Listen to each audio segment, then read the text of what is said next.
What's going on, everybody? Welcome to episode number 15 of My Social Life. This is the podcast where we teach you how to grow on social media by talking to the people that have actually done it. My guest today is Rebecca Stanizik, and Rebecca runs a blog called A Little Bit of Momsense, and she started this blog a little over 9 years ago. So that makes her the guest with the longest tenure on social media as a personality, and she offers a really unique perspective, and she offers a lot of value in this episode, and I really think you're going to enjoy this one. And this is also a My Social Life first. This is the first ever remote recording in My Social Life's history. Rebecca and I recorded this interview over Skype, and I'm happy with how it turned out on Rebecca's end. You'll notice right away that my audio sounds a little bit off. I figured out what I did wrong, and I'll be able to fix it going forward with future remote recordings. Rebecca's audio is perfect. It sounds crispy, so there's nothing to worry there. So her audio is great. I really think you're going to like this episode. Let's get to it. What's going on, everybody? Welcome back to another episode of My Social Life. My guest today is Rebecca from A Little Bit of Momsense. She runs a blog, an Instagram, a Twitter, Facebook, everything under the sun, guys. And Rebecca, I just want to let you kind of introduce yourself to everyone and tell them a little bit about yourself. Thanks very much for having me. I'm happy to be here. I started A Little Bit of Momsense in 2009, and it's a parenting blog, a lot of Ottawa-based activities and family fun. It's also national, so I do write about things from across the country, and mostly it's just stories of my life as a mom and a woman living in the city and raising her kids. And it kind of started as I had my second baby. I had left the workforce in 2006 and became a stay-at-home mom. I was reading a lot of blogs. I was kind of really interested in that space and that feeling of having a piece of myself to kind of share. And so I wanted to write, and I started it in 2009, and it's just kind of grown from there. That's awesome. And I think if my research is right, it was March 2009 that you started it. It was, and it was about the same time. It was almost a chicken and an egg thing. It was about the same time I signed up for Twitter. Because when I got on Twitter, which my brother had said, check out Twitter, you're going to like it, follow along there. And it was one of those things where I had kind of been toying with the idea of writing a blog, but having a social account, I felt like the two went hand in hand. So March was about a month after the birth of my daughter. Okay. So when you started the blog then back in March of 2009, kind of take us back, like what was the internet like back then? Like I think back, I was 11. You're killing me. 12 in 2009. So it's like I kind of have know what it was like. I'm not trying to. Thanks. That feels amazing. Thank you. That's awesome for reminding me of that. What was it like back in the olden days? In a way, it was very similar. But the funny thing is, Facebook at the time, I was in my mid-20s. I had kids. So I was kind of, living this grown-up life. And I had been in the workforce, and we used the internet when I was working, and I used the internet when I went to university. But Facebook at the time, I was a late adopter to that. My sister at university had it, and it was one of those things where, the university kids and college kids used it. And what would I ever need Facebook for, as a stay-at-home mom and just being me? Eventually I got it, and I got Twitter, and kind of there was that growth. But at the time, it was a place where I checked email and used Google and read articles, I guess, got the news.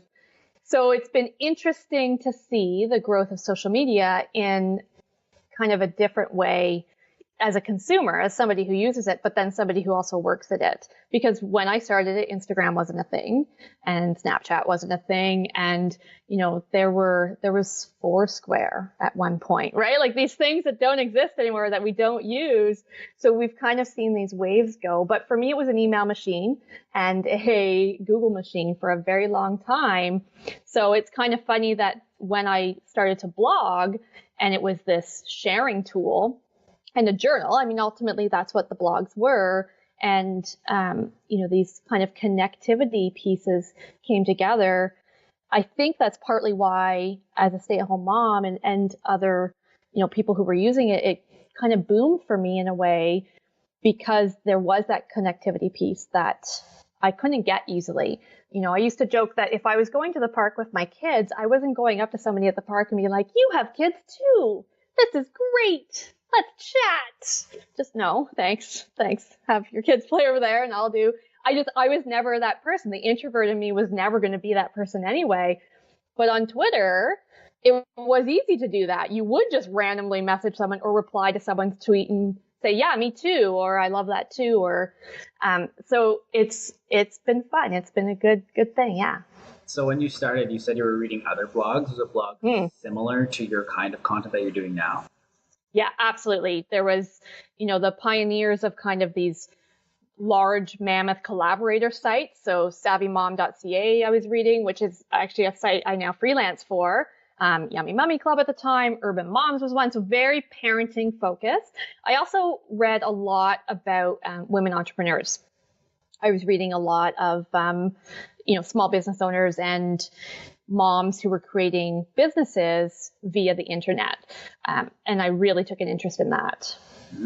That's fair. So when you first started the blog, what was kind of like your intentions with it? Was it just to share stories of your kids as they were growing up, or was there ever another reason behind doing it? For me, it was more about my journey as a mom, because the one line in the sand I drew quite early on was I didn't share names of my kids. I didn't share faces of my kids. So I was a parenting blogger. I'm still a parenting blogger who doesn't have their kids on her site. So it was much more my perception and my experience going through, I had a toddler and a baby, and then eventually a preschooler and a toddler. And, now I have kind of preteens, 2 preteens, almost a teenager, the eldest. So it was much more my journey through, my lens, and then kind of tidbits of them, because I was very conscious of, even back then, very conscious of, well, what does this look like for them in the future? And I have some hilarious parenting stories that I would gladly share with friends around the coffee table, but that I wouldn't share on the blog because it just wasn't the right place for it, because I didn't want them at age 13 to say, why does everyone know that story? And so I've kind of kept it consciously fairly close to my chest that way. And at the same time, I've given little snippets into our lives and experiences. Mm-hmm. And how has it kind of transitioned over time? Because I know now you blog about quite a bit, like not just parenting as well, right? I think in the beginning, I thought my identity at the time was a stay-at-home mom, and I'm going to share that journey and those stories and those thoughts. And then as it's grown and I've grown, I wanted to share more of me. It's still always me. It's a personal blog, no matter, what I'm writing about. It's still my angle and my observations. But I get to, kind of share more as an entrepreneur, or as a woman, or as someone living in Ottawa. So I get to kind of I decided, because it's my site, I could editorially shift and pivot throughout the years. And I think people are sometimes scared of that. And even for a time years ago, I can remember thinking, should I change my handle? Should I change my name? Because it was so identified. But that will always be my root. And even in the business side that I'm growing, or the freelance that I'm doing, or the social media, the non-parenting stuff I do, because both my kids are at school now, right? They're old enough to be at school. And so our time is different. I'm not doing day-long crafting adventures anymore. But throughout that, ultimately, my balance and my time commitment is still family first.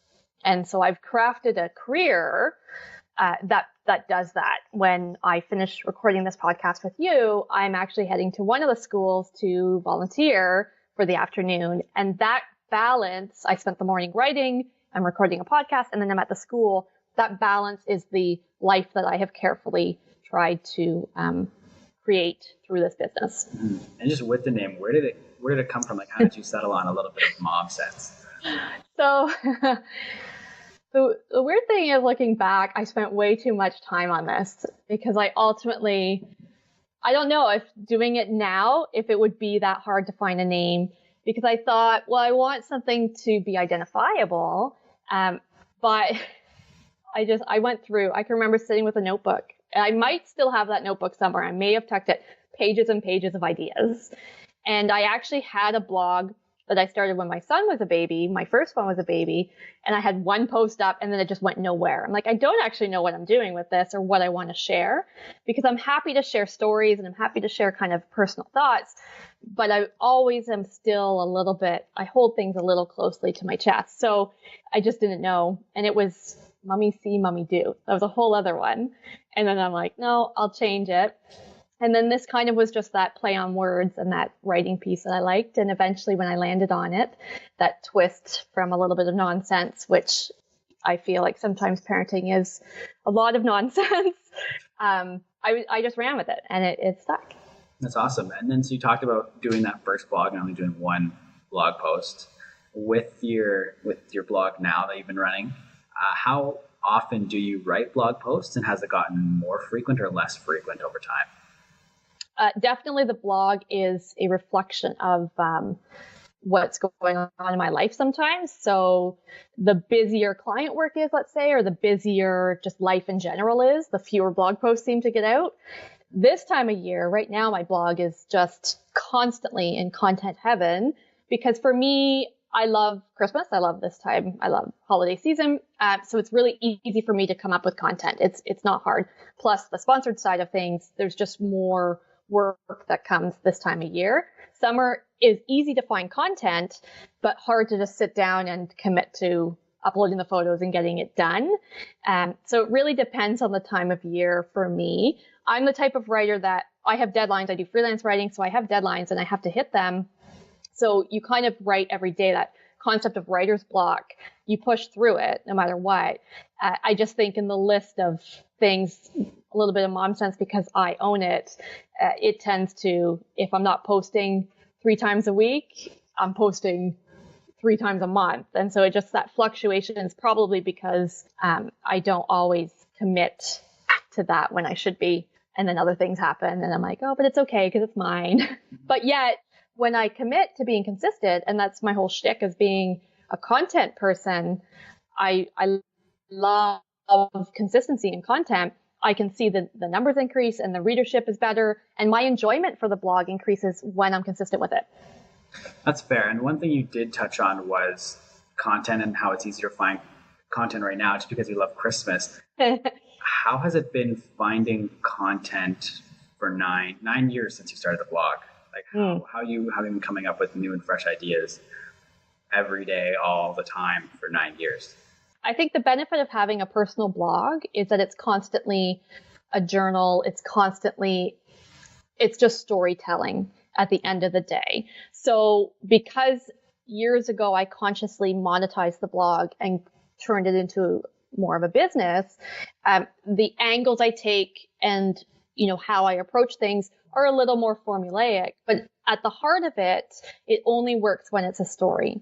It only works because it is my story. So years ago, somebody said, because I own the Canadian trademark for A Little Bit of Momsense. I own the trademark. I went through the process. I own all these properties. I'm branded across everything the same consistently. So yay, all that branding side. And somebody had asked me, will you sell it one day? Your kids will get older. You'll move into other things. I don't think there's ever a chance that it won't be tied to me. And I'm okay with that because it's still my story. So sometimes stories happen because I'm living. It's just my life. And so those are easy. And sometimes I'm a little more formulaic in, leading up to Halloween. I know that a listicle of things to do Halloween weekend in the Ottawa area is something that parents are seeking and that will be well received. So that there is some strategy involved. An editorial calendar helps. I'm fairly loose with my calendar, but I know what is going to be coming up and what works. And I have deadlines. I know before Halloween, that 10 things to do Halloween weekend doesn't work on the 30th of October. It has to be before that. And so that kind of planning helps for sure. And then because you talked about one of the, an example of an article was things to do in Ottawa for Halloween. So with a lot of your content being Ottawa focused, were you kind of aware of that going in and knowing that could, in a sense, block how much you could grow if it's Ottawa specific? I'm actually two-minded on this. There are times when I think I should have gone all into Ottawa because I live here. It's easier to find content. I think that's why I love writing for Savvy Mom. I'm the Ottawa writer for Savvy Mom. So twice a week I write articles about things to do with kids in Ottawa, which is great because I have an outlet for that and I know parents need it. And in a way, it's easier to kind of like, that's where my experience is. And even as my kids have gotten older, I have nieces who are younger and toddlers, and my sister's taken them to these events. So I know what's happening. I keep a pulse on those things. And then conversely, I also think, no, I'm glad I balanced it because, again, this is a reflection of me and who I am. So yes, there's quite a bit of Ottawa content, and I love working with local Ottawa businesses. That's really my jam. But then at the same time, I'm able to express different things across the board nationally. My recipes are probably my number one visited things on my website, period. And that's a national thing. That's, actually a North American thing because I get a lot of US traffic too for the recipes. So not limiting myself has been great, and it hasn't negatively impacted me at all. In fact, I think I was more surprised in the beginning when I did start to grow and I saw there was a national audience. I think that surprised me the most but I think that was directly related to probably the social media pieces because Twitter for me went big. Yeah. So when did you kind of start to notice things getting big? It was probably 2011. 2010 was, pretty good. And it's like, oh, that's just neat and interesting. And 2011 seemed to kind of all fall into place. I started working with small businesses. People were approaching me saying, you're great at Facebook, you're good at Twitter. Can you help us get out there and keep consistent? And I didn't realize that was going to be a thing or could be a thing. So to be asked, and then at the time in 2011, my daughter was 2, my son was 4. And, I said, well, I'm at home with these kids during the day. I can pick at it during nap time, but really my working hours can be 9 to 11 at night. I mean, does that even work? And because of the nature of social media, it did. So it started there. And then more agencies, I noticed in 2010, even 2009, more agencies and marketing groups were forming to work with mom bloggers and parenting bloggers. And that world of marketing and PR agencies directly coming to us with budgets was fascinating and something that really was interesting to see. So I would say 2011, I can kind of definitely see more of a growth. And maybe it was that year, because I think it was 2010 that it was 2011 that I started to do I said, okay, I'm going to say I have ad spaces available on my site. And I think I had 4 that I was going to do. And, I sold them for really cheap, but it was local businesses that I was, familiar with. And I sold them almost within the month, the first 4. And so I remember thinking there's something here, and there was a momentum that I was building. So that was a good year. So are things still growing? Because I feel like blogging was almost like the trend back then. And where I was listening to a thing with Seth Godin, he was saying podcasting is the new blogging. And what's it like blogging right now? Is blogging still a thing? 100%. So the funny thing with having done this for so long, and yes, I think there's different forms. And I think what happens sometimes is when you work in one form for so long, so all of us who were bloggers who had a website and that was our journaling and storytelling and piece, when Instagram came about and became the shiny new thing and was, being big, we were like, oh no, that's like all the money's going there now. And the podcasting, we're looking going up. But I think we forget, we always say, well, there's a pie and we want a piece of the pie. But then we're all assuming there's only one pie. I think there's a buffet of pies and there's lots of pieces of pies. You just kind of have to decide which kind you like. And so seeing, the blogging world grow and change and social media boom and change and grow and the marketing of it and the money involved and those kind of things, seeing it for all these years, there are things that go in circles and cycles. And we see them repeat each other, right? So the fear that, the change of Facebook or the change of Instagram when there's a new platform, those things kind of come and go, and it's the consistency that you need. And I think for a lot of people, podcasting will be really great for them, because if writing wasn't your thing or you didn't connect to it the same way, but you love speaking to people, you love conversing with people. Why shouldn't it be the next big thing for you or for anyone else? And that's okay, right? I think that's why the rise of Instagram influencers, it's okay if there's a platform there. Ultimately, you need to know what it is that you're doing and what your goals are, and then you can kind of fit and find the best platform. Mm-hmm. That's fair. And speaking of platforms, you talked about Twitter being really big for you. So I think you're sitting at about 15,000 right now. And I know we spoke earlier and you said you really grew in the past more so than the present with Twitter. So kind of how did you grow to that 15,000 mark? So Twitter was hilarious because in the early days, I found it was easier. And I can remember hitting 5,000 and thinking, this is ridiculous. Why is anyone even following me? And it just kind of kept snowballing because what would happen is there was a time when that was kind of the place to go for conversation. And I think many of us and a lot of people are enjoying Instagram more in many ways. And I think that's the platform so much focus is on right now. But Twitter was upon a time was definitely the water cooler. It was the place where you'd go and just kind of converse. And for those of us who were at home all day, either working or raising kids or, writing, or we were a bit more in isolation, we needed that water cooler. We needed a place to say, what did you watch on TV last night? And, what are you up to today? And what's going on in your neighborhood? I think in the beginning for me, Twitter was so prolific because I was just on it and it's a time commitment thing. I had young children who napped, who were, up in the middle of the night, who were nursing, who were always around, and access to Twitter was easy for me because I had to be at home at certain times, or I can remember not doing laundry and being on Twitter instead a lot.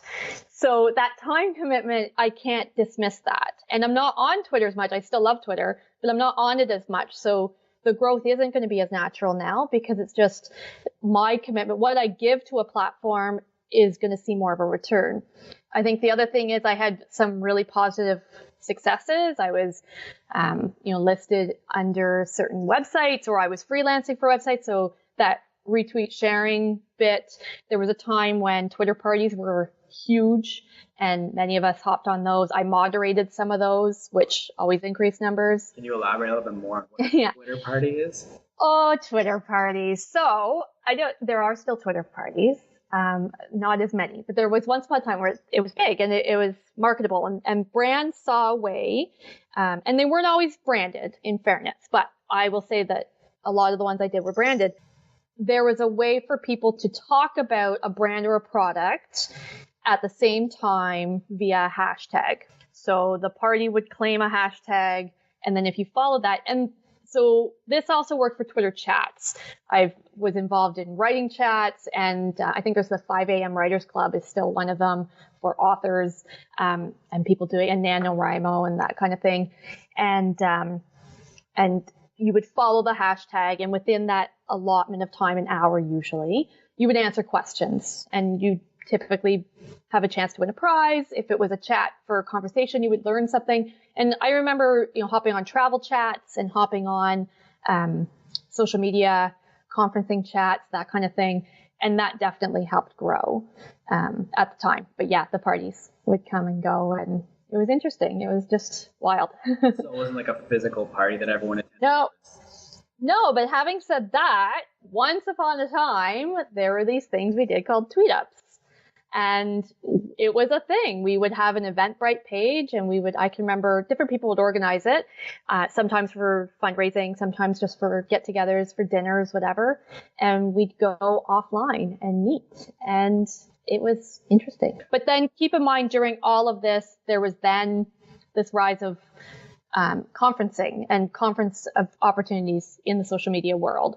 And so that also helped too, because I think no matter what platform you're on, going offline will help your platform ultimately. Networking and meeting people and kind of connecting, I think it matters still. Do you have any examples of a time you met someone offline where it led to a way that benefited you online? So I can almost tell you that most of the conferences, I started going to conferences in 2011. 2010, I even helped organize some in Ottawa. There was one called Social Capital, and I'd been speaking at some, and I'd attend some or help out. I would say most of them would lead to a paid gig somehow, whether it was a connection that later on would be, oh, I remember you mentioned this, let's connect, or a sponsor that I would meet.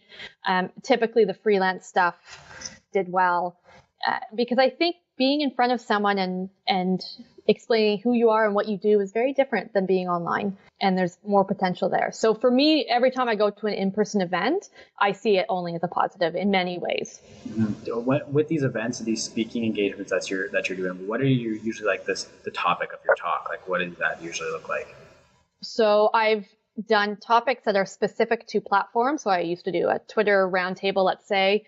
I've also done a lot of content focus. So my thing is consistent content planning, knowing your messaging and how you're pushing out your content matters in whatever platform it is. Sometimes it's a matter of how you're using the content, and sometimes it's a matter of knowing what to even share and why it matters. So one panel years ago was about different forms of content and the importance of content and how your blog creates a resume base for you. So a lot of my freelance writing, and even years ago, I had done a commercial, like a video commercial type thing. It was an online web series for a brand. And they were able to find me through the blog because I had no idea. I'm like, how are you finding me? But they found me through the blog. And because I had done live TV and I had done speaking and I had professional photos done, they said, we know you can be on camera. So the blog for me has always kind of been this anchor, this resume builder in many ways, because yes, I'm not just blogging, I'm freelancing, I'm doing social media, I'm doing these other things, but it all can be traced back to the roots of the blog. Yeah, so I'm assuming almost everything that you do, not just blogging, but like these other engagements that you attend, everything kind of comes back to the blog. Yeah, ultimately, I think there's always a tie-in because that's who I am and that's who I started as. So it's easy, I think, sometimes when you get successful and you grow, and maybe for me, like if I close the blog tomorrow, I still have these other avenues that I'm exploring and that I do, and that's okay. And for some people, that's fine. But for me, I still love having a home base that's mine. Mm-hmm. And I know we talked about it earlier, but with it kind of being almost like your online resume, so to speak, is there ever a thought to slowly transition out of the Bit of Momsense name, like still hold on to it, or even maybe make a second blog where it's about you and then keep them separate? So I go through these conversations in my head a lot. I own RebeccaStanzik.com, and when I talk to people about freelance or social media, I might direct them to that, which lands on a page of my site currently, because I just have them merged, that talks about my other stuff. So I kind of, out of ease, keep them together because I think they are just kind of too entangled not to be. And to be honest, of all the things I do in this whole business writing, blogging world, the back-end tech stuff will always keep me from going forward in some certain ways because technology and that side, I know is a hurdle for me. And yes, I should outsource some stuff more, and I do, I outsource a lot of the tech stuff, but it's one thing. It's like, just, okay, I'll just have a landing page for now. Yeah. And then, so one thing you talked about, like, especially like with your talks and everything, is content and the importance of content and everything. With Twitter, did you have a different type of content strategy, or was it just like a push platform for your blog? I think every platform needs its own approach. I think every platform needs its own copy, its own photo. Like, you can cross-share photos, I guess, but copy is typically different because Twitter, when it was 140 characters, and even now it's still not that much more, but when it was 140 characters, you really had to be pithy and short, and you had to get that message across quickly. And photos now do better, whereas once upon a time, it wasn't always like that. So how I shared was different. But again, it went back to, I was using Twitter as a water cooler. So yes, it was an RSS feed, and I still push out blogs there. And I would share new posts because I want readers, but it still was my conversation area. And it was a news area. It's still where I get a lot of news, where you hear the first things, or when did you hear about that thing? I probably saw it on Twitter. So for me, it's more a matter of knowing which platform, what my goals are in each platform, and kind of modifying it it's a lot of content. I think I must create 1,000 pieces of content a month in various formats. And I like it, but it does take a shift for each one. I can't just go copy, paste, copy, paste, copy, paste. Mm-hmm. So then what would your content strategy be across other social networks, like your Instagram, Facebook, and I know you also have a Pinterest as well, and that's probably where I'm lacking the most on. Oh, Pinterest. Pinterest. Okay, I'll start there. Pinterest I'm doing more of now. Pinterest is a huge driver to my blog because Pinterest does great with the recipes. But for many years, I've largely ignored Pinterest because it wasn't my jam. It just wasn't where I loved being myself. So foolishly, I didn't give it enough effort. So I am picking that up in 2019 because I recognize that a lot of my traffic's coming from there and people are finding, especially the recipe stuff, from there. So I need to focus on that, which I will. Facebook's funny, right? Because everyone loves and hates Facebook. I have a love-hate with Facebook. We need Facebook. I love Facebook groups, but not all of them. I love Facebook events. I think that was a great addition when they came out with that for small businesses and for content people. But every time someone says the word Facebook algorithm, part of my eye twitches a little bit harder. Because the thing is that we don't own Facebook. So when I would talk to clients or when I talk to people and say, okay, well, let's say Facebook closed their doors tomorrow. How are you reaching your people? How are you still sharing your content? How are you getting your message out there? And you can tell the white face, the scared, that thought is scary. And if you have all those eggs in one basket, it's really scary. So Facebook for me has always been, from the blog perspective, a community where I'm able to share interesting things that I like and that are on my own blog. And that's kind of been that piece. And from a client perspective, when I work with clients and small business owners on their Facebook, it's the same thing. It's typically you want to be the go-to person. You want to be the expert in your field. You want to be known for something. Facebook's great for that.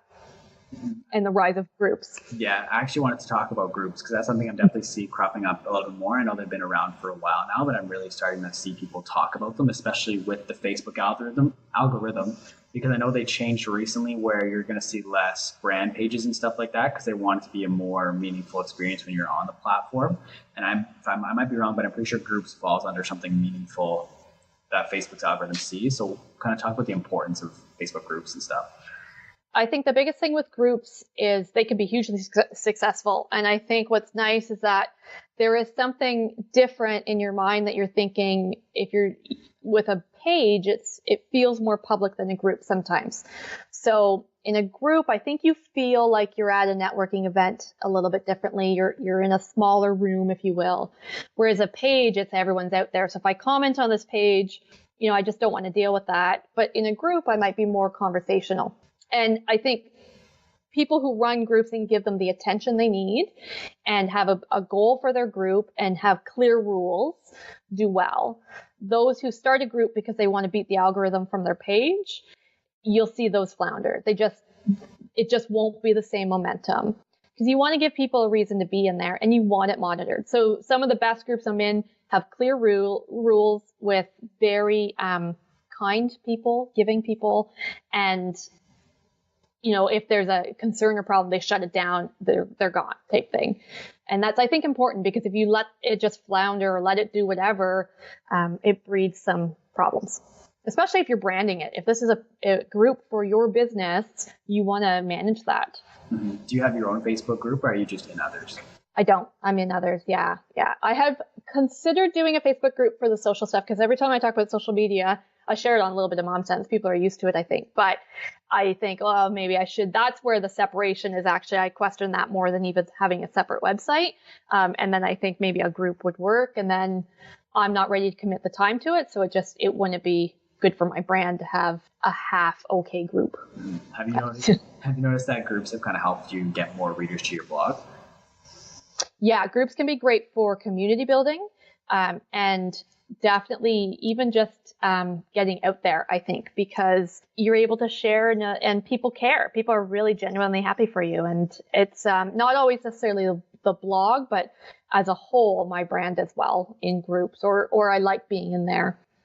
And I like helping. It's a great way to meet other people too. And because I write so much content, I often get to kind of hear about things through these groups, events, and organizations that I can then turn around and write about. And one thing you talked about earlier was Instagram becoming the new shiny thing. So what's kind of your strategy on Instagram? So Instagram, for a bit of Momsense right now, looks like Christmas threw up all over it. Because the one thing for some small businesses and some clients, I think having a look and feel for your Instagram is great. And I think it's important. And for some bloggers, they're really good at they have an on-brand Instagram account. They have a specific, they might be a home decor blogger, or it's a very specific look and feel because that's what they sell. They sell a look. And it's, there's a time and a place for a grid to be very specific. And it looks great. I think that's what I like about Instagram. It's pretty, it's fun. My personal approach with Instagram is it's a piece of me. It's a branch of not only Becky, but a branch of Bit of Momsense. So it definitely is reflective of the non-curated, non-pristine life and look, and I'm okay with that. So it's kind of just a mix of cookies and then a tree and then outside and an event and I'm okay with that. That's my approach with Instagram. My bigger issue is consistency. So it's not so much, I only post photos I like or that I want to share. And I share copy that matters, but it's definitely the consistency for me. I notice a huge difference when I'm consistently posting and thinking and content with intention, so that there's a reason I'm sharing this, because either it makes me happy or, I think you'll benefit from it. I always liked Instagram because I felt like it was the best of kind of Facebook and Twitter combined. It was a little bit water coolery, a little bit sharing of things we like and love, and a little bit conversational, because Facebook was always really good at the threaded comments and you can build conversation on Facebook better. Twitter wasn't always as good. They're better now, but before they weren't. And then Instagram came along, kind of took all of that and said, here are nice pictures to also look at with your conversation. And I like that. For me right now, what keeps me on Instagram is stories. I love Instagram stories. Really? Why is that? I think because it goes back to that same non-edited, casual, behind the scenes, non-curated, water cooler conversation that I've always been drawn to on social in these 15-second snippets. And one thing I know we talked about earlier was, not in this episode, but was the importance of hashtagging and location tagging on your stories. Yes, 100%. 100%, yeah. And I think, again, there are some stories where it's just silly and just whatever, and you don't have to tag everything. And I think people get caught up in the strategy sometimes when really the human moment is all you need to share. But when you are sharing something with some intention, knowing your hashtags, knowing the geotags, and even things like, I'm going to give you a little tip. What I'm seeing is, I find in my stories, a still photo doesn't do as well as a video. And what GIFs do is it turns my still photo into a video, and then it tends to do better. What metrics are you evaluating to determine whether it does well or not? I'm looking at the insights right in my stories. So I can see, on one hand, I can see who's actioning, who's clicking a hashtag, who's replying to me, who's going to my profile. And on the other hand, I can see if any of the hashtags pulled into the explore feed. With Instagram now, so how often are you posting on your stories? Is it like an everyday thing? Oh yeah, daily, probably multiple times a day, really? Typically, yeah. Yeah. Okay, and then... Because here's the thing, here's another thing that I feel. If I post, let's say this morning, I shared one at 9 a.m., eventually, whether people see it or not, it's going to get through. I'm going to be down the list because there'll be new ones that people are looking. And the more people watch my stories and the more they reply or the more they're in my feed, the more that Instagram says, here's her stories. And I get that. But eventually, as the day goes on, they'll forget that I had a story or they won't watch it. I want another story later, because even if they hadn't seen the first one, then I get moved up again and they can see that there's another one there. So I I like those reminders throughout the day sometimes. And then life goes on. Sometimes when you can't post more than one, it's not a big deal, right? I think, again, we get so caught up in what we should be doing that it's sometimes detrimental too. Yeah, and I know your Instagram's not quite as big as your Twitter. So how are you still actively trying to grow Instagram, or are you just kind of posting what you want to post and hope then seeing what happens? Or Yeah, a little. I mean, I always want to grow every account, right? I think ultimately I'd be lying if I said I don't. I don't want to grow the accounts at the expense of who I am or how to, what's the wording I want? There's been a lot of controversy about buying followers and getting those numbers up any way you can with bots and this and that. That's not my thing. Organic following is just what I'm going to live with. I was a late adopter on Instagram, and then forever I just didn't do any. I didn't even hashtag, I think, the first while when I started it in 2011 or whatever, 12, I can't remember. And so now I do it with intention. I do hashtag and I pay more attention to it and I'm on there more. Again, the platforms that do well are ones that I spend time on. So Instagram has been steadily growing for me because I'm on there more. I'm in stories more. I'm using the right hashtags. I'm caring about the content that I'm sharing. I'm participating in things. So that all matters for sure. Yeah. So I always like to see Instagram grow, but I also want it to be meaningful growth because just like Twitter and Facebook, if it's somebody who doesn't really want to be there, but somehow I've roped them in, it's not really the same because I need people to either buy a product I'm selling or work with me on a service that I'm doing or read a blog post, whatever action is that I want them to take, I want them to be invested in me. Have you ever, not necessarily buying followers, because I know you have done that, but has there ever been a thought to buy ad space on Instagram or Facebook and run like story ads or Facebook ads? Marketing, advertising is absolutely part of the strategy. I boost post on Facebook. I boost post on Instagram. If I want eyeballs on things, I definitely put money towards it. And that's just part of the advertising piece that I have to budget for. Yeah, you don't have to necessarily divulge exact amounts, but is it like a lot? Like not like I know with Facebook, the reach you can do a very like $5 and get a decent reach with it. Yeah, and sometimes that's all I need to do. Sometimes it's more if it's, especially if it's a paid partnership and I really want to target an ad and kind of judge it. I like boosting to different groups. So I might boost to, people who already like my page because I know they want to see my content. They have voluntarily told me by liking my page, they want to see it. So I like pushing it to them. And then I might target the group that really it's for on top of that. Have you ever is it always just boost or have you ever made like specific content for your ads?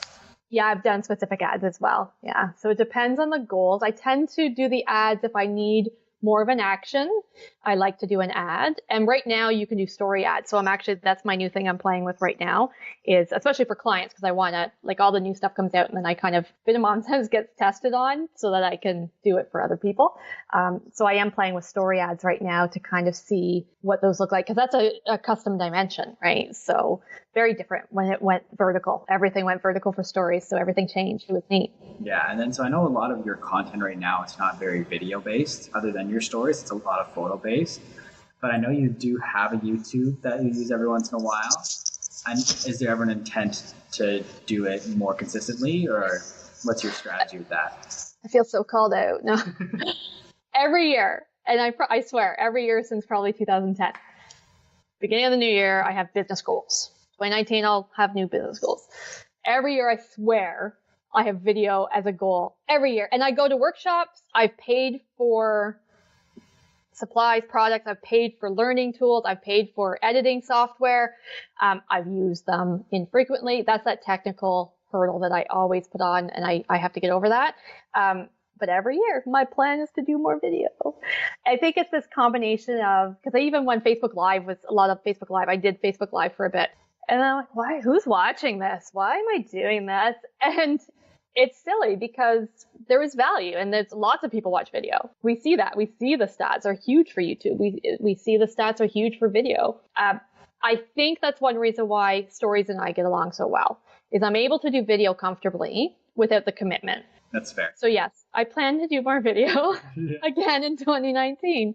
Yeah. So you're on pretty much every single social media platform. Which one is your favorite? And is your favorite also the one that leads to the most click-throughs to your website? Ooh, tricky. So I can tell you 100% that the most click-throughs typically come from Pinterest, and it's not my favorite at all, which is why I have to be nicer to it in 2019. See, each of them I use differently. Instagram's probably the one I default to. Mm-hmm. It's probably the one that I tend to just open you pick up your phone and you mindlessly open an app, it's probably Instagram, because I think there's a lot of conversation that happens there. And that's where I think a lot of my potential for growth is right now. When you see the partnerships and relationships and stuff that starts to come out from that, I'm using it a lot, and the replies to stories, and, I'm caring about that a lot. I'm still on Twitter quite a bit. I read through Twitter probably even more than I share. But again, it's still kind of that spot for chit chat and news. I still default to that when I'm looking for certain updates or information. And Facebook, again, I have a love-hate with Facebook. I'm on Facebook a lot. I think there's a lot of value in Facebook. I think sometimes, we get mad at Facebook and then everyone wants to end their page. It's probably my second biggest traffic driver. Okay. Just behind Pinterest. Yeah. It's well, not just behind right now, but it does too well for me for the blog, for me not to care about it. And I think that my organic reach right now has been really good. And I know that that's where a lot of people are concerned with, but my posting is consistent. My sharing is consistent. It's relevant.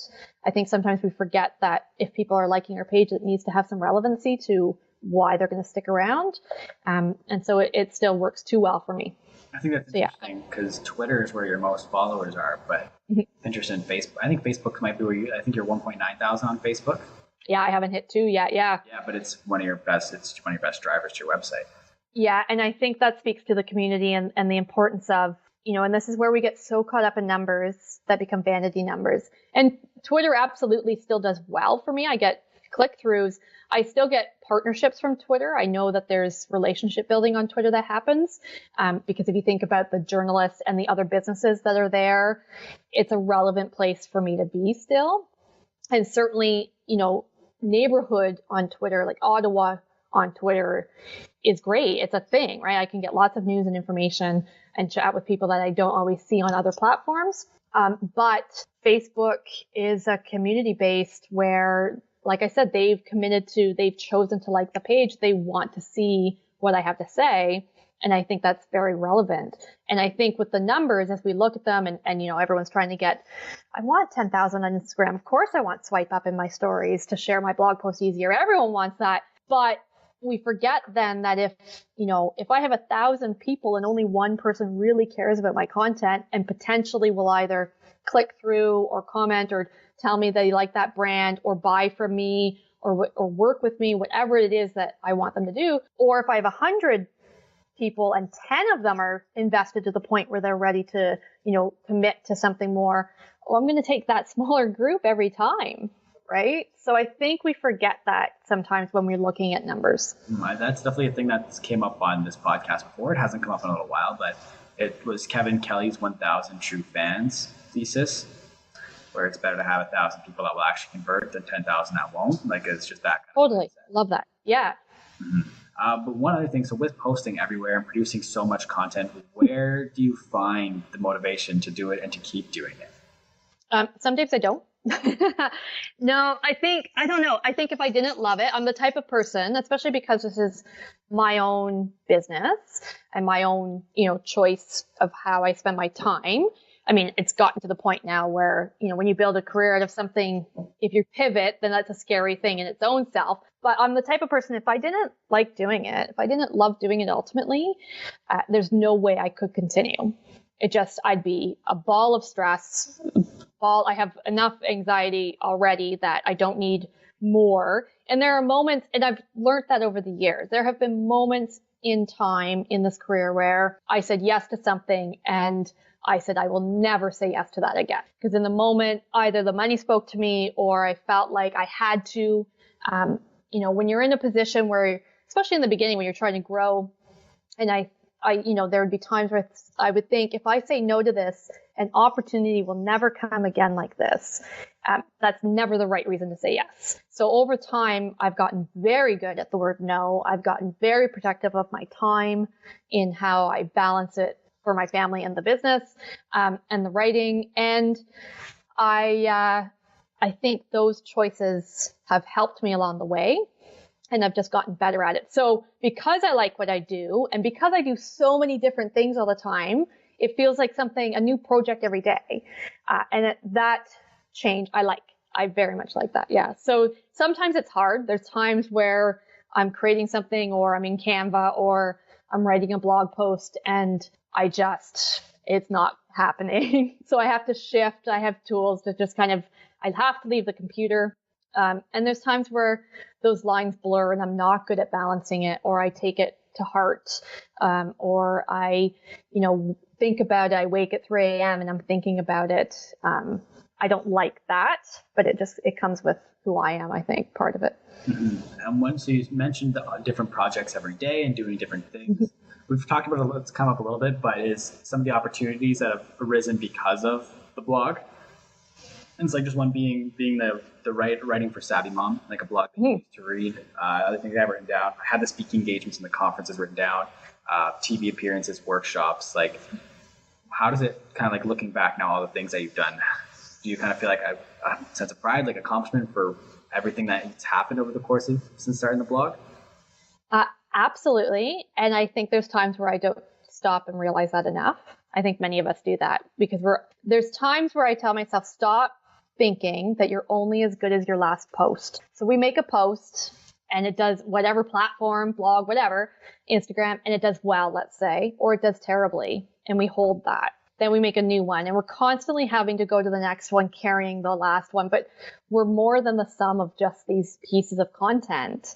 And when I stop and actually think about what I've done and how I've done it, and in the time, when the kids were little and as they've gotten older and where I'm at now, I think, okay, this is a thing. This is great. When I started the blog, I can remember thinking, well, it's never going to be a big thing. I just want to write and I just want a piece for me. And actually at the time I said, it will never be huge because I'm too happy. And what I meant by that was a lot of writing is sometimes very raw, and I've had raw moments and, not happy moments, but I can't share all that. That's not who I am comfortably with. I just always have walls. And so I thought, well, if I can't be 100% me or 100% unedited, then who really wants to read my happy go tell tale of whatever activity we're doing? And it turns out there's a community of people who really like ideas for what do I do with the kids when I'm at home, or, what recipe do I make on a Wednesday night when I have the kids, underfoot. And so over time, as I've built that and then stepped out of my own head, because my biggest, worst enemy is myself.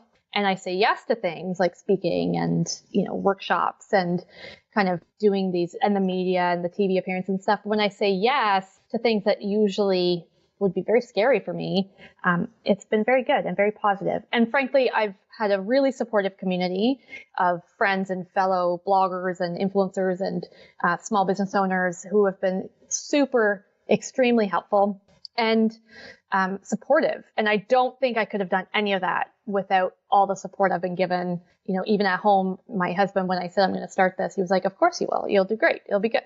And then just kind of, everything that I've done since. So yeah, I feel very proud and celebratory sometimes. And then other times that's the moment I have to remind myself of it.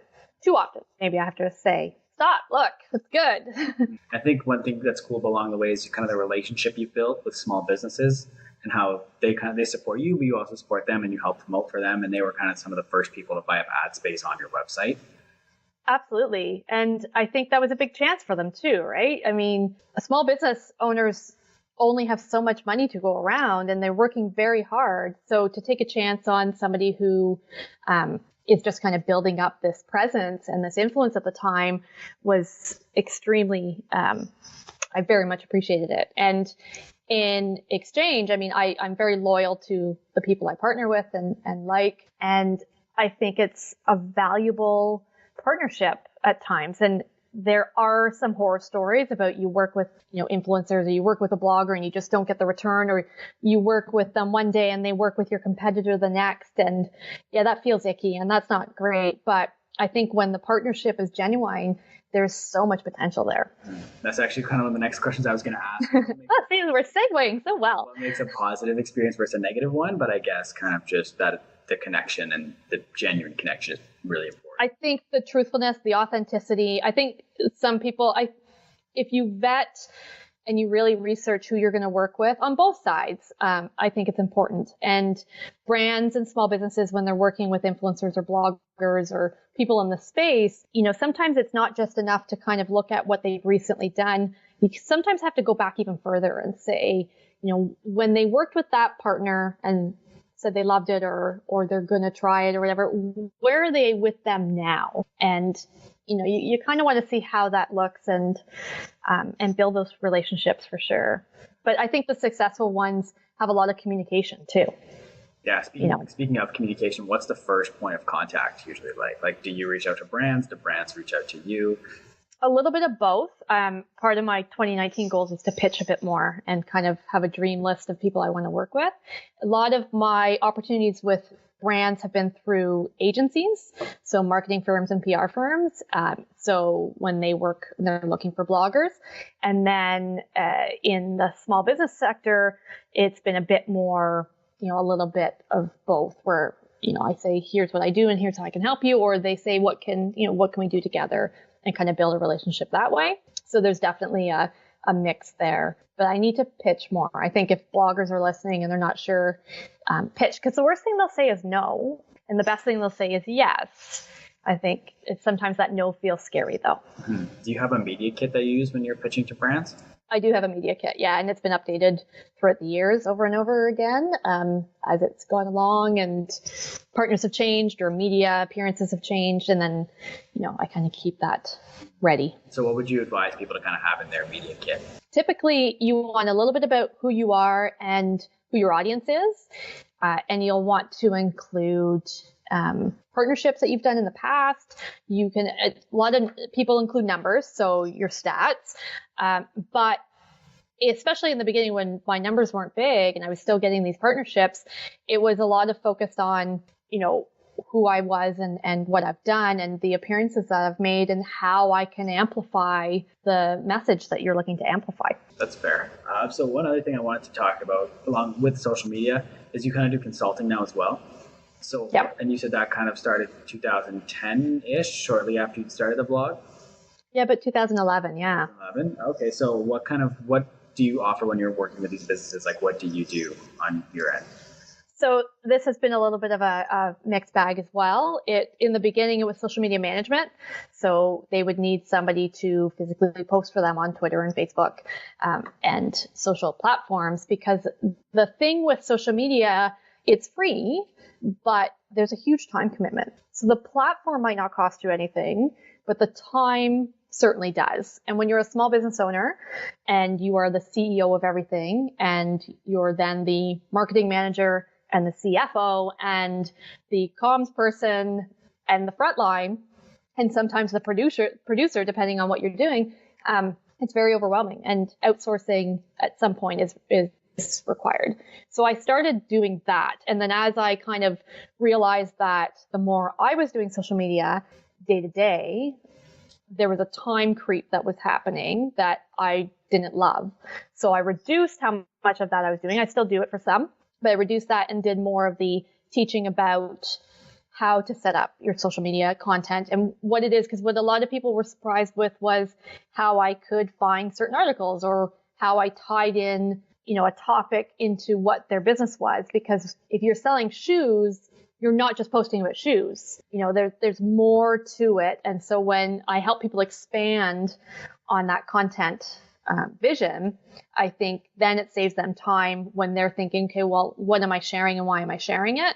And so we kind of work on expanding what that looks like. And in some cases, when we get specific, if I'm working with someone just on Instagram, let's say, we can be very specific about what an image and copy might look like and what a story might look like and those kind of things. So I try to help other people reduce the stress of social media because it is a valuable tool that small business owners need.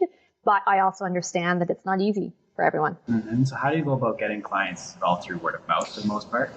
Primarily, it has been for many years referral, fortunately for me, yeah. And then so when it comes to new clients, do they come to you through the referral as a social media consultant or more so like as the blogger who has an awesome blog and knows what you're talking about? Is it a bit of both? Like where does that? It could be both actually. Yeah, it absolutely could be both. It could be from the, my expertise or what I do and how we can kind of expand theirs, or it could be from the blogging writing side, because I've done ghost blogging as well. I will help people write content, that kind of thing for sure. So there's a mix, yeah. So with everything, if tomorrow you woke up and everything disappeared, your Instagram, Twitter, Facebook, where would you kind of start if you were to rebuild it all again, 2018, 2019? And I know you're actually kind of doing that because you've recently started a new blog, To Disney with Love, I think it's called. That's a passion project. Yeah. Starting a new blog now is hilarious because you get to learn from all those mistakes that I didn't. And my partner, Gwen Laurent, she runs a very successful vegan plant-based food blog called Delightful Adventures. She's at Delightful Adventures on Instagram. And her and I are friends. We've known each other for years now and love Disney. And so it was one of those things where we were like, let's do something where we can just share. So we started to do Disney with Love, and it's just two Canadian gals who are sharing experiences and stories of Disney. It's a passion project. We have no real goals with it. But the fun thing is that she is an amazing SEO person. Like, she is awesome at SEO, and I am terrible at SEO. If I could go back in time, I would do better SEO from the beginning on A Little Bit of Momsense.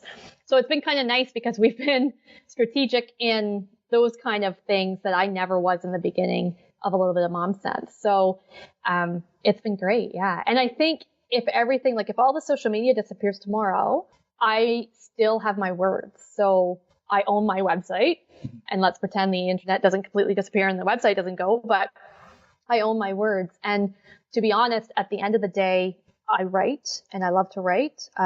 If I won $1 million tomorrow, I might not continue to do social media marketing, but I would write novels, and I wish I had more time to write. So how would you, sorry, I think I might have explained my question. If the social media platforms were still there, but your accounts were, and you had to recreate your accounts all over again, how would you grow from that point? All right, so Bit of Momsense disappears, but the platforms remain. Yeah. I think the creating content with intention would be my number one. I would just at least know who I'm talking to or what I want to share and what I enjoy sharing. I don't think a lot would change in many of the platforms. I'd have 0 followers, and I would just be randomly talking to people like I always do. Even now, and in the beginning on Twitter, I would just reply to random people, right? Even now, I just sometimes reply to random people, or I'll just talk to people. So I think that doesn't change. And I try not to root myself into the numbers ultimately and to the follower side. And that has helped me make decisions along the way sometimes, I think. So I still get to post on Instagram. I still get to go on stories. I'll hashtag the heck out of everything to get visibility. And Facebook, same thing. I will have a bit of a different strategy in terms of how often I post or what I'm posting to kind of get more eyeballs. But I think it just continues to be what I like and what I want to share. And with creating content with intention, what do you hope people take away from your content? It depends on the content, but if it's for the blog, it's primarily, I want people to find a little bit of joy and a little bit of positivity in shared experiences, and maybe some inspiration or some, I wouldn't have thought to try that. I'm going to try that in their own lives. And maybe sometimes they just find a friend who is happy to chat over virtual coffee and randomly talk about whatever Hallmark movie we just watched. And that's okay too. Not everything needs to be strategic. And I hope I have a comforting place for people to kind of be and check in at and enjoy. That's always my goal in the Bit of Momsense world. So what's next for you then? Good question. So I thought I had a plan for 2019. I did some planning because I like content planning. I did some planning in November and looked at things, and I look at numbers and I look at analytics. I do all that, and I enjoy knowing, having some decisions based on data. And I thought I saw some trends because I'm very happy to pivot as I need to. So last December, when one avenue wasn't as strong, I pivoted in a different avenue and did that more. So that was great. And then, so I thought I had a plan in November that would lead me, starting January. And I recently started to kind of second guess it. So I need to stop and review again, and take a little bit of feeling on the landscape. And because I think what was happening was I was listening to a lot of podcasts or reading a lot of articles and kind of, following a lot of business people and social media influencers and kind of, what everyone should be doing. And I don't like getting caught up in the shoulds. And I like, having a plan for the wants and the smart decision making. So I need to stop and kind of regroup and decide where my focus will be. Mm-hmm. So do you have any big goals, like not necessarily just for 2019, but like big long-term goals you're kind of striving towards? I think ultimately I'm on a good path. I want to find out, I want to create, whether it's, I don't know if it's a digital course or if it's something more passive, although I say passive knowing how much work is involved in passive, don't get me wrong. But I am wanting to continue keeping kind of a very tight control on the hours I give, but increase the income side. And I say that openly because I have no problem saying that. Yeah. Because I know how much work it takes to build these things. And maybe I'm going to, stick small potatoes for a little bit because I have preteen kids and I am seeing that you think that they're ready to kind of, have more time to themselves, but they still need us. And this is a crucial time too. So I'm going to balance that. So I'm trying to figure out the best way to kind of have my cake and eat it too. That's awesome. So before we wrap up, I want to do a quick little Q&A. So just like off the wall random questions that don't really fit into the rest of the interview. Love those. Perfect. So the first question is, what's a show you're binging right now? I just finished binging Bodyguard on Netflix. It's with Richard Madden, who was in Game of Thrones, Robb Stark, but it's a BBC show. I will basically watch any BBC show maybe, but it was really good, really good. So I was obsessed with that. And to be honest, because it's Christmas, I'm now all in the Christmas movies and stuff. So, but definitely Bodyguard was amazing. Do you have a favorite Christmas movie? I love Love Actually. I'm a sucker for basically Christmas romances. So I'm all about Hallmark movies right now, but Elf still get me every time. Mm-hmm. What's your favorite app that's not Instagram, Facebook, or Twitter? And you can check your phone if you need to too. Yeah. I'm like, wait, what is my app? That is not Facebook, Instagram, or Twitter. So okay. The Ottawa Public Library app is amazing. It changed my life. So there's that one. Seriously, I love library apps. I don't read ebooks. I'll just give you that little tidbit. I don't do ebooks, which is hilarious because why don't I? When I travel, I carry paperbacks with me or like all my books. I have a bag of books. And it's like, why are you bringing all these books? But I can't do ebook. So the library app is a favorite. I like Tumblr. I never share Tumblr, but I like Tumblr. And those are probably the ones I'm on a lot. Otherwise, it's a lot of social media and Netflix, of course, Netflix. Do you have any Instagrammers that you follow that you'd recommend to other people to go and check out? Ooh, I should have prepared this ahead of time because I'm sure there are ones. There are some I always look for. Let me see. There's a couple. Oh, now I can't think of any off the top of my head, of course. So, who do I want to follow? There's a lot of people I like to follow. I tend to follow a lot of Canadian bloggers and home decor people.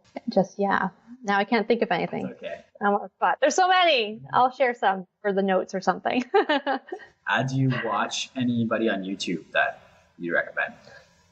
And I'll do similar questions back to back. No, you know what's funny is I do not watch a lot of YouTube. And considering, which is interesting because my children do, right? They have personalities on YouTube that they're obsessed with. And I have like friends who do YouTube videos and lives. I don't I just don't watch a lot of YouTube personalities. Mm-hmm. It's not where I go for content, which is funny because it's huge, but I don't know. Show me its stories, 15 seconds, tell me your life, and then I'm good. What's the music that you're listening to right now? Christmas music. But other than that, who have I been listening to? Oh, the one that has been on wicked repeat for a few months now is the Greatest Showman soundtrack. That has been big. And band wise, yeah, there's a mix. So I just don't, I'm not, of all the four of us in the family, I'm not the musician. So I listen to music, but my husband's obsessed with music. He listens to a ton of music, and my kids love music. My son's obsessed with Beatles, and my daughter has her own playlist of random things. And yeah, I like music, but when I'm working during the day, I don't have anything on. It's quiet. Yeah. Unless I put on a movie. This one I was really excited to ask you about is, what are some books that you'd recommend? Oh, no. All right. So here's where I get to be honest. I I read a lot of YA books. There's been excellent young adult books, and I read especially in the fantasy world's realms. So I read a lot of that. And then I read a lot of romantic historical romance. So book-wise, I never really have ones to specifically recommend because I find them so personal. And for me, I read a lot and I love reading, but it's an escape. So it's, I don't have business books to recommend. I don't have, really thought-provoking ones to recommend. Mine are very, I'm going to sit, I might binge it till 2 a.m. and I'm done. So yeah, but I love to read. Yeah. Just random. That's right. Do you have podcasts that you listen to? So those I started doing more of in the past couple months. And there's a few that I've really liked. And one is Julia Solomon. She's a social media influencer. I like it because sometimes when I listen to podcasts in this industry, it gets a little confusing, right? Because you can listen, it's, but I like she kind of just has some really good tidbits and thoughts about being in the industry without giving all of you away type thing, right? Where you don't have to feel like you're in this race to get to the top. And so I like that one. I like, what are the other ones? I have a few others saved. Mostly the business ones. In the Story House. That's probably my favorite business blogging one right now. And that's been really good.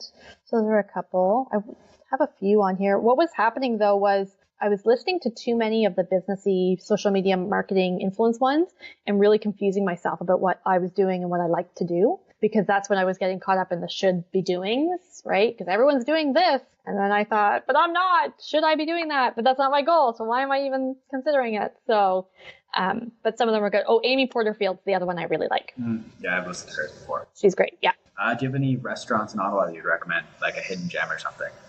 Oh, I don't. Well, there's one in Orleans called Oco Kitchen, and it's amazing, and I love it. So it's nice to have something so good in Orleans too. It's their tacos are so good, and they make these fries. You can upgrade your side of fries to have gravy and stuffing, like dressing on it. It's ridiculous and delicious. So I love them. I love Riviera.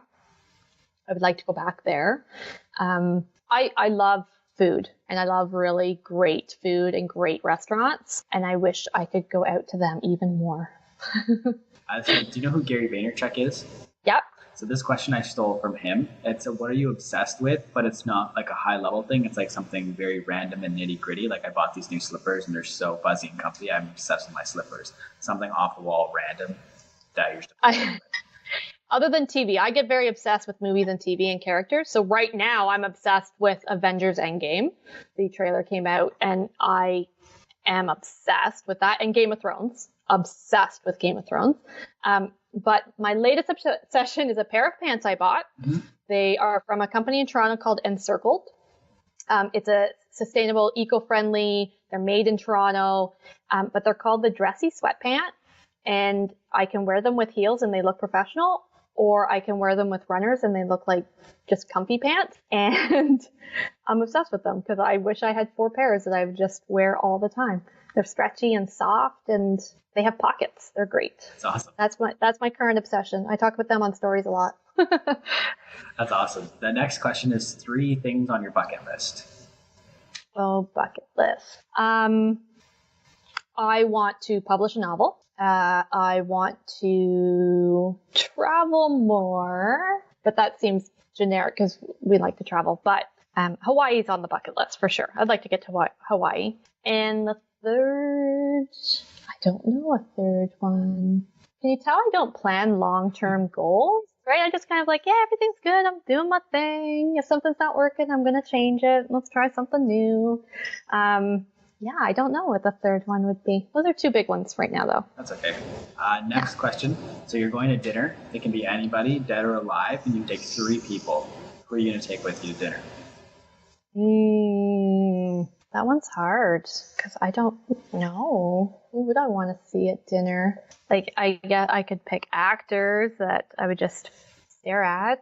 Yeah, that one's hard. I kind of would like to go with Jane Austen and find out what is in her head. I feel like Patrick Stewart would be a nice dinner date.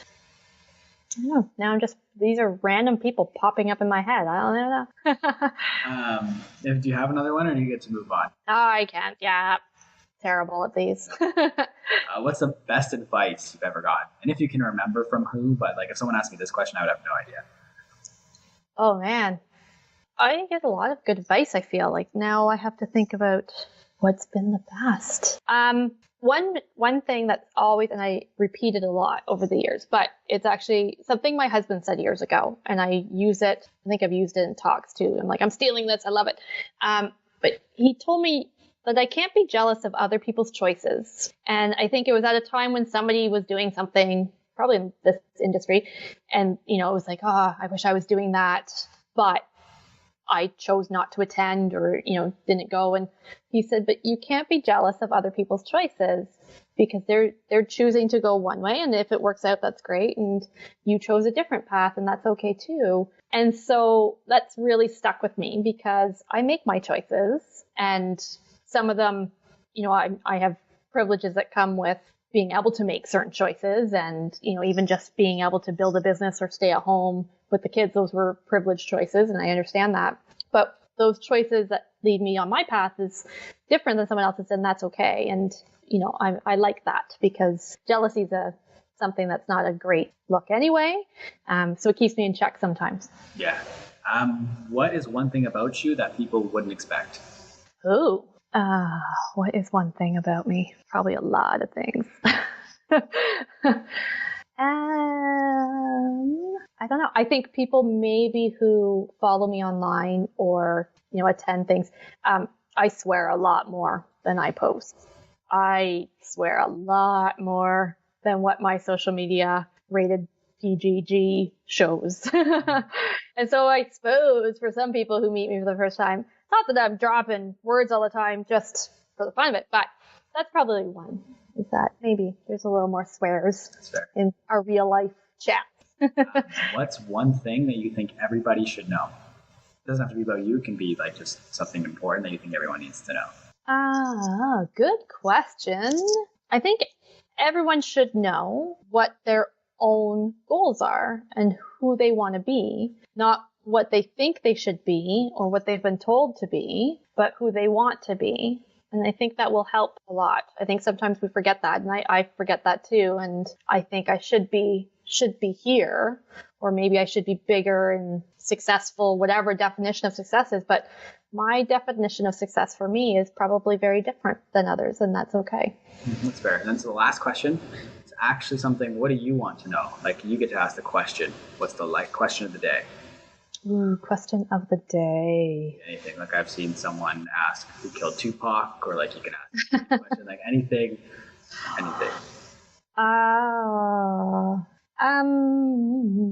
I guess I would like to know. That's a tough one. I would say, I guess I just want to know, will it be okay? Right? I think ultimately I spend a lot of times asking myself that. Hello, anxiety. But I think, is this okay? Will I be okay? Will they be okay? As a parent, I ask that a lot. So it's just a lot of okay questions. That's fair. Well, I want to thank you for coming on. I want to give you the floor. Where can the people find you? Plug everything and anything that you got. Thank you. It was a pleasure. Thanks for having me. People can find me at www.fitnessandfun.com. bitofmomsense.com, at bitofmomsense on basically every other handle, RebeccaStanizik.com, although that will just take you really to a page on Bit of Momsense. But those are the main ones, so that's where I'm at. Awesome. I'll make sure everything's linked in the show notes for this episode. And I just want to thank you once again for coming on this episode of My Social Life. Thank you. I appreciate you being the first person willing to test out a Skype interview. Thank you for having me this way. The introvert in me, the hermit in me loves this. So Awesome. And I just want to thank everybody that's listened to this episode of My Social Life. Definitely go and check out A Little Bit of Momsense. As I said, everything will be linked in the show notes down below. Thank you once again for listening. We'll talk soon.